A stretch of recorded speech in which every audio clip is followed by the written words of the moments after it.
Halo, Assalamualaikum warahmatullahi wabarakatuh. Saudara-saudara, salam jumpa kembali dengan Pak Samsul. Pada kesempatan ini Pak Samsul akan menjelaskan tentang fungsi perencanaan, fungsi pertama dari manajemen. Selamat mengikuti. Saudara, sebagaimana kita ketahui bahwa di dalam manajemen itu terdapat 4 fungsi. Yang pertama adalah planning, yang kedua organizing, yang ketiga leading, dan yang keempat controlling. Kesempatan ini kita akan membahas tentang yang pertama tadi, yaitu perencanaan. Adapun tujuan pembahasan kita, saudara-saudara, pada kesempatan ini adalah yang pertama, setelah mengikuti video ini Anda diharapkan mampu mendefinisikan apa itu perencanaan. Yang kedua, saudara-saudara diharapkan juga bisa memahami tipe-tipe perencanaan. Dan yang ketiga, Anda nanti akan diharapkan mampu mengidentifikasi faktor-faktor kontingensi dalam perencanaan. Baik saudara, mari kita bahas tujuan yang pertama. Akan tetapi sebelum kita membahas definisi apa itu perencanaan, kita akan ulas sedikit tentang apa perbedaan antara perencanaan dengan rencana. Perencanaan itu di dalam bahasa Inggris adalah planning, yang dapat diartikan sebagai proses pembuatan rencana atau plan. Sedangkan rencana adalah hasil dari proses perencanaan, atau plan itu merupakan hasil dari planning. Karena itu kalau kita berdiskusi apa yang Anda sedang kerjakan, kalau kita sedang merencanakan, maka saya sedang atau sedang membuat rencana atau melakukan planning. Kemudian kalau Anda bertanya mana rencana yang sudah Anda buat, maka mana plan yang sudah dihasilkan pada waktu perencanaan yang lalu. Selanjutnya, apakah perencanaan itu? Pada kesempatan ini Pak Samsul mengutip pendapat atau tulisan dari Robbins and Coulter, buku yang kita jadikan rujukan utama pada materi ini. Planning, kata Robbins dan Coulter, adalah proses encompasses defining the organization's objectives and goal, establishing an overall strategy for achieving these goals, and developing a comprehensive hierarchy of plans to integrate and coordinate activities. Secara umum dari pengertian ini, perencanaan atau planning itu bisa kita terjemahkan sebagai aktivitas-aktivitas yang mencakup, yang pertama adalah pendefinisian tujuan atau sasaran organisasi. Di dalam definisi tadi disebut dengan kata goals and objectives. Kemudian perencanaan itu juga mencakup menetapkan strategi menyeluruh untuk mencapai tujuan yang sudah dirumuskan tadi.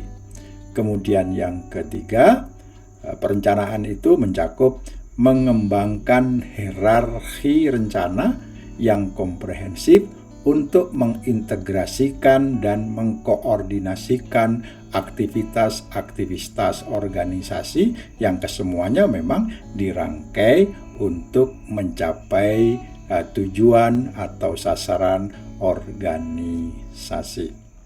Saudara, setelah kita tadi memahami apa itu perencanaan, kita akan bertanya, mengapa harus merencanakan? Mengapa harus ada rencana? Dan apa sih pentingnya rencana di dalam organisasi itu? Saudara-saudara, paling tidak ada 4 alasan mengapa di dalam organisasi atau di dalam manajemen itu harus ada perencanaan. Yang pertama, rencana itu akan membantu memberikan arah dari organisasi. Tadi sudah Pak Samsul jelaskan bahwa di dalam rencana itu ada proses perumusan tujuan. Artinya di dalam rencana itu ada tujuan. Nah, tujuan itulah yang akan menjadi arah kemana organisasi itu akan bergerak. Kemudian yang kedua, saudara-saudara, dengan ada rencana semuanya sudah disiapkan dengan baik. Kegiatannya apa, hierarki kegiatannya seperti apa, kemudian arahnya harus kemana, sehingga langkah-langkah organisasi di dalam mencapai tujuan itu akan lebih pasti. Dengan demikian, rencana itu akan membantu mengurangi ketidakpastian. Saudara, yang ketiga, rencana itu akan membantu meminimalkan pemborosan atau redundansi di dalam aktivitas organisasi. Karena dengan ada rencana, apa yang dilakukan organisasi tadi akan relatif lebih pasti. Dan apa yang dilakukan itu sudah jelas. Tujuannya akan kemana. Nah, kemungkinan terjadinya pengulangan-pengulangan apa yang harus dilakukan, coba-coba apa yang dilakukan itu akan ditekan seminimal mungkin. Karena pengulangan tidak terjadi atau kemungkinan terjadinya sangat kecil, kemudian pengulangan hal-hal yang tidak pasti itu juga bisa ditekan pada kadar yang paling minimal, maka organisasi akan semakin efisien. Dengan adanya rencana, maka akan bisa diminimalkan pemborosan dan pengulangan-pengulangan yang tidak perlu. Kemudian yang keempat, saudara-saudara, pada bagian akhir kegiatan di dalam sebuah organisasi itu akan selalu dilakukan evaluasi. Ya, dengan tujuan yang jelas, maka akan bisa dirumuskan standar-standar keberhasilan dari organisasi. Nah, dengan standar ini, maka kontrol nanti yang melakukan fungsi terakhir dari organisasi dari manajemen, itu akan memiliki ukuran yang jelas apakah sudah berhasil atau tidak, apakah arah yang kita tuju sudah sesuai dengan yang kita inginkan pada proses perencanaan. Kemudian kalau kemudian tidak sesuai dengan apa yang kita tuju dan rencana kegiatan yang sudah kita siapkan, maka untuk melakukan koreksi itu akan menjadi lebih mudah. Karena itu, saudara-saudara, rencana yang baik itu merupakan hal yang sangat-sangat menentukan arah keberhasilan organisasi dan juga pada akhirnya akan membantu organisasi untuk terus-menerus meningkatkan kinerja di dalam mencapai tujuan organisasi itu sendiri. Saudara, ini akhir dari pembahasan kita tentang tujuan yang pertama, yaitu apa perencanaan. Pada slide berikutnya, saudara-saudara akan mengikuti materi untuk tujuan yang kedua, yakni tipe-tipe perencanaan. Saudara-saudara, terdapat banyak tipe rencana.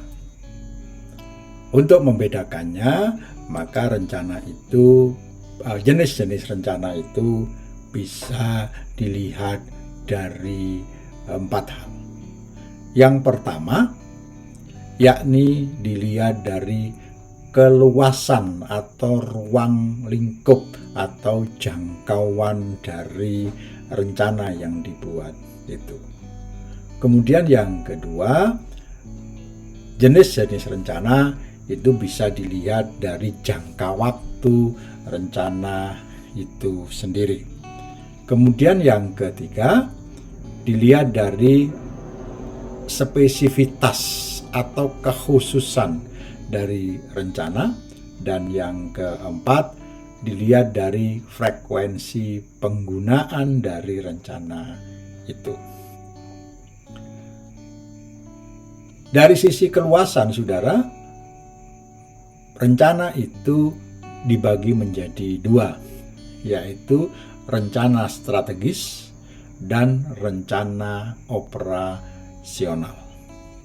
Kemudian dari sisi waktu, ada rencana jangka panjang dan rencana jangka pendek.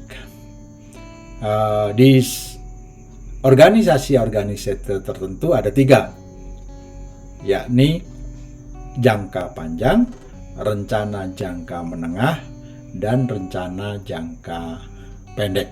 Tetapi pada materi ini kita hanya membedakan dua saja, yaitu rencana jangka panjang dan rencana jangka pendek.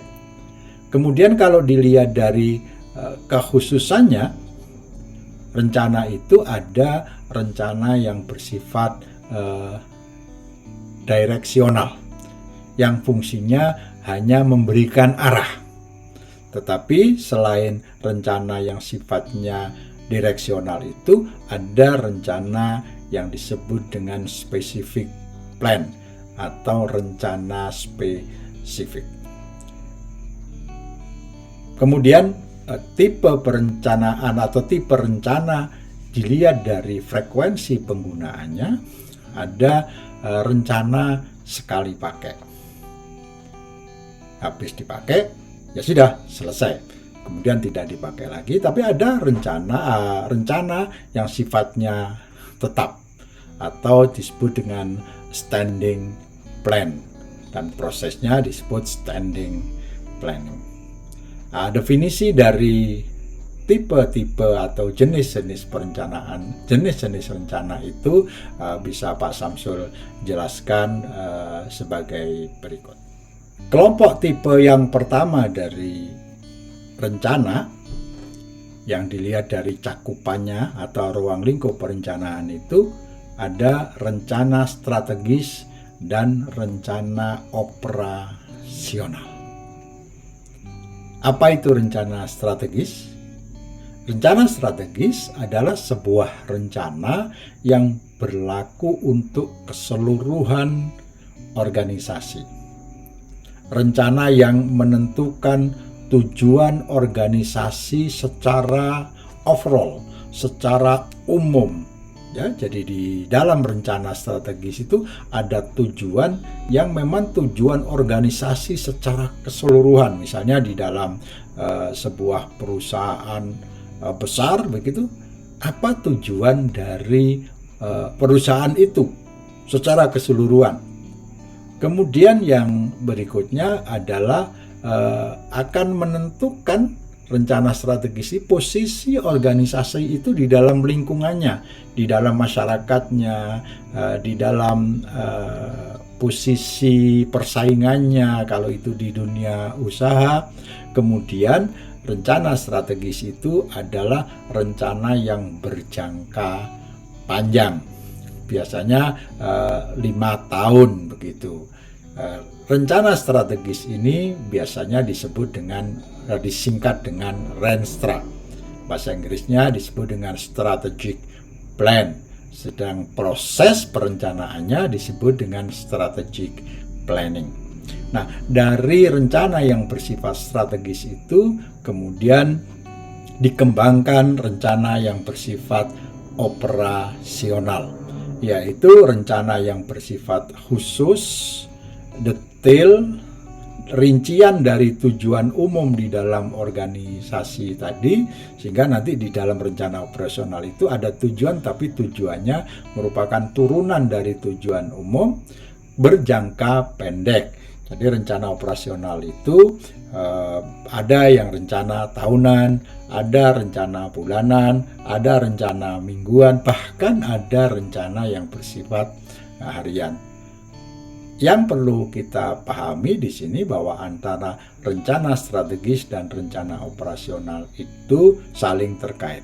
Rencana strategis dibuat dulu untuk keseluruhan organisasi dan berjangka panjang, kemudian bagian-bagian dari organisasi itu menjabarkannya menjadi tujuan-tujuan yang lebih spesifik, tujuan-tujuan yang lebih operasional dalam jangka waktu yang lebih pendek, yang 1 tahunan, kemudian diturunkan bulanan, mingguan, bahkan harian.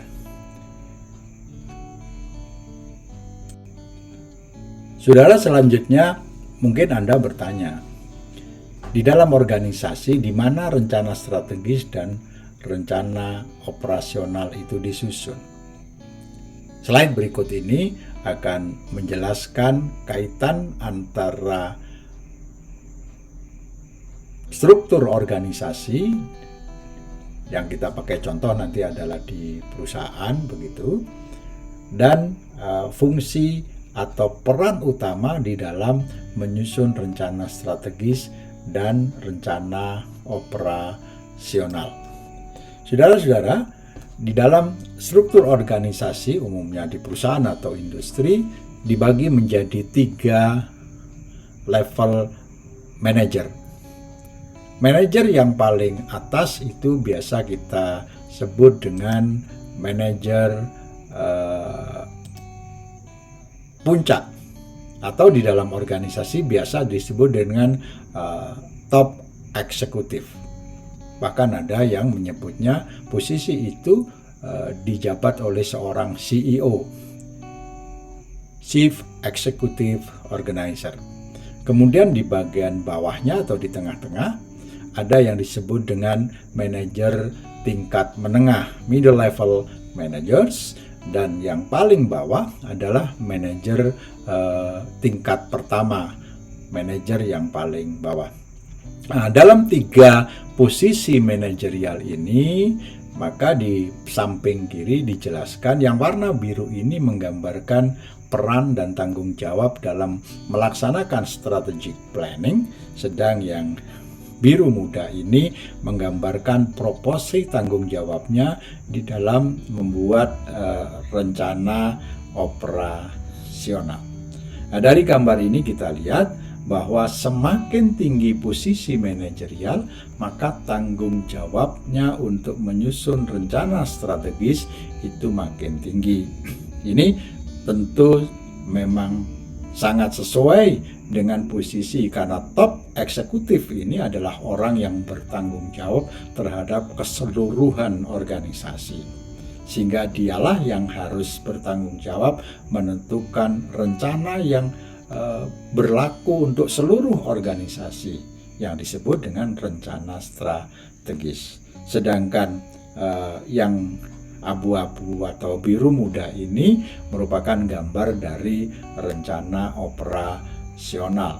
Nah, rencana operasional ini makin tinggi posisi manajerialnya, makin kecil tugas dan tanggung jawabnya. Di mana rencana operasional harus dibuat? Paling besar harus dibuat oleh pimpinan pada level pertama atau manajer pada level paling bawah.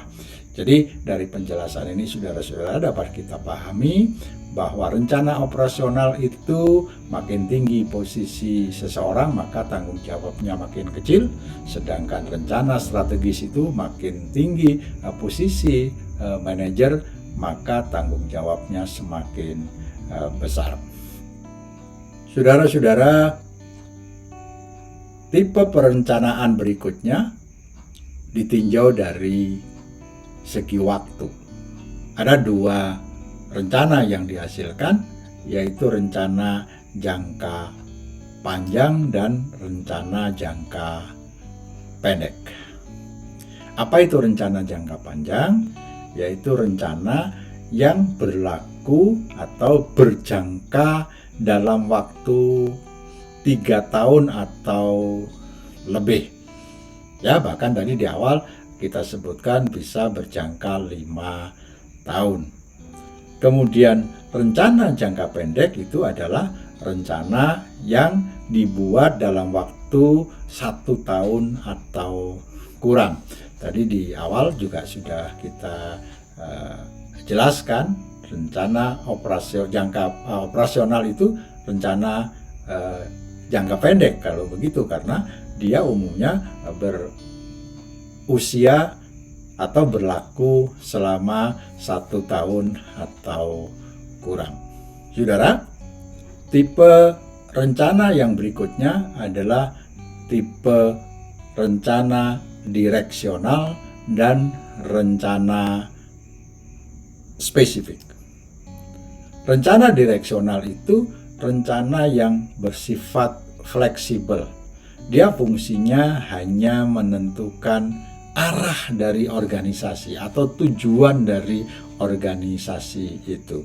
Dan peran dari rencana ini hanya menjadi panduan atau guidelines di dalam pelaksanaan kegiatan atau program-program organisasi yang bersifat umum, ya, kemudian hanya memberi fokus kepada organisasi. Namun rencana ini memberi keleluasaan, maaf ini salah cetak ya, keleluasaan di dalam implementasinya. Gampangnya tujuannya jelas, bagaimana bawah atau struktur organisasi di bawah itu memilih kegiatan-kegiatan, itu mereka memiliki fleksibilitas yang tinggi. Sementara rencana yang bersifat spesifik itu biasanya bersifat teknis, sangat teknis, yaitu rencana yang sangat jelas dan hampir tidak menyisakan ruang untuk multitafsir. Jadi begitu orang membaca rencana yang bersifat spesifik ini, maka antara satu orang dengan orang yang lain memiliki pemahaman yang sama, karena mereka tidak perlu menafsirkan apa yang dimaksud di dalam rencana itu. Tapi antara rencana direksional dengan rencana teknis ini dua hal yang saling terkait. Rencana teknis itu lebih menjadi penjabaran atau turunan lebih lanjut dari rencana direksional.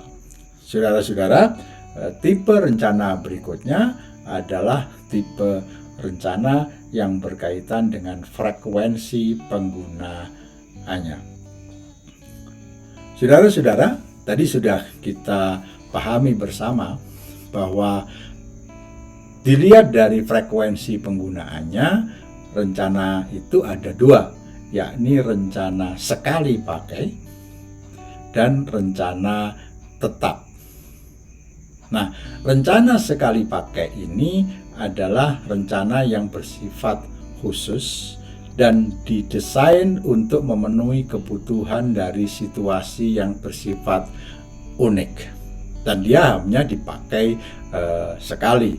Mungkin kalau saudara-saudara pernah melakukan kegiatan yang hanya berlangsung sekali, ada kepanitiaan di sana, nah, panitia itu membuat rencana dan rencana itu dipakai satu kegiatan yang memang harus dilakukan oleh panitia tersebut dan setelah itu bubar.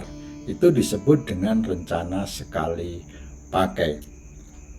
Tetapi ada juga rencana itu yang penggunaannya bisa diulang-ulang.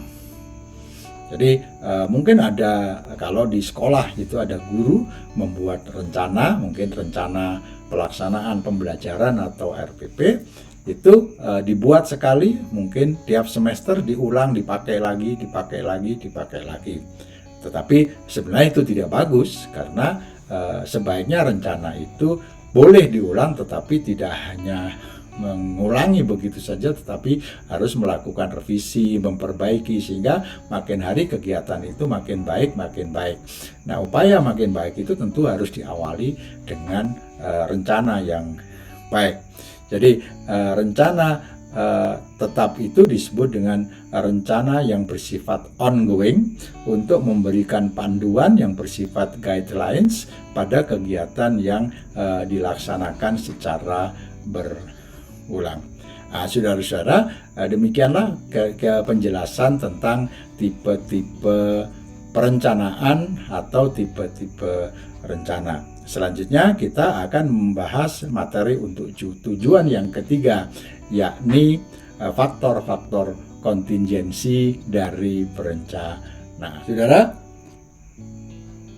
pembahasan terakhir kita berkaitan dengan faktor-faktor kontingensi di dalam perencanaan.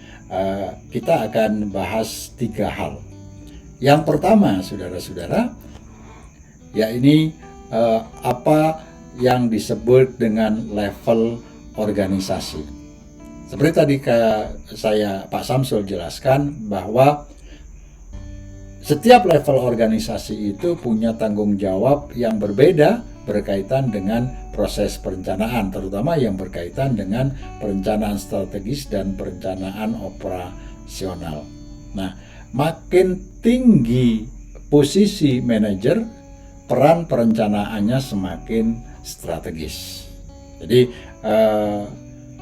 perencanaan itu tidak bersifat tanggung jawab. Pembagian antara operasional dan rencana strategis itu memang sangat bergantung dari level organisasinya. Dengan kata lain, bisa kita jelaskan juga bahwa makin tinggi posisi seseorang di dalam sebuah organisasi, maka cara pandangnya, orientasi ke masa depannya harus semakin strategis dan semakin berjangka panjang. Sementara semakin rendah posisi seseorang di dalam sebuah organisasi, maka dia harus makin tinggi memiliki pandangan yang bersifat operasional, yang bersifat teknis. Saudara, faktor kontingensi kedua dari perencanaan yaitu ketidakpastian lingkungan. Saudara-saudara, semakin tinggi ketidakpastian, rencana harus semakin direksional. Dan rencana spesifik itu harus lebih fleksibel.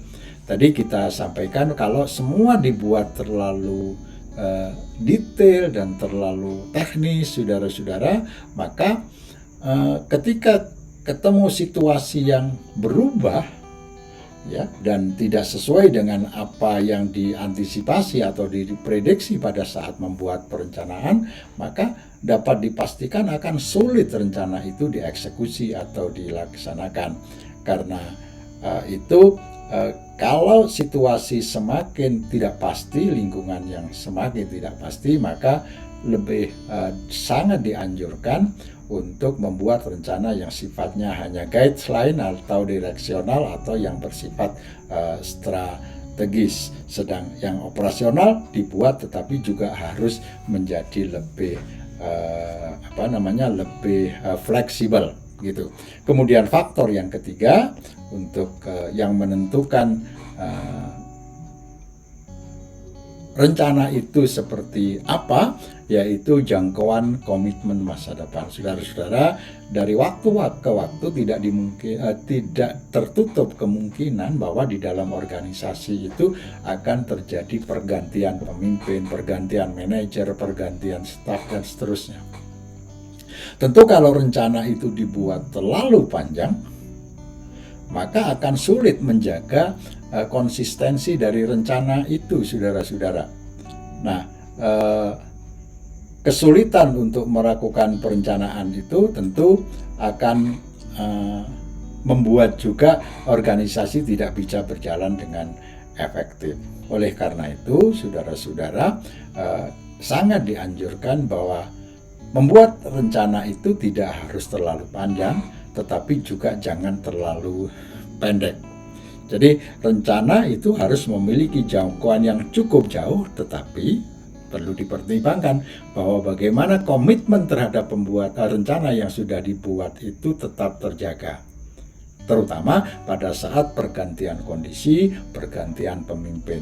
Karena biasa kita dengar di setiap posisi organisasi, ganti pemimpin itu ganti rencana yang bahkan kadang-kadang tidak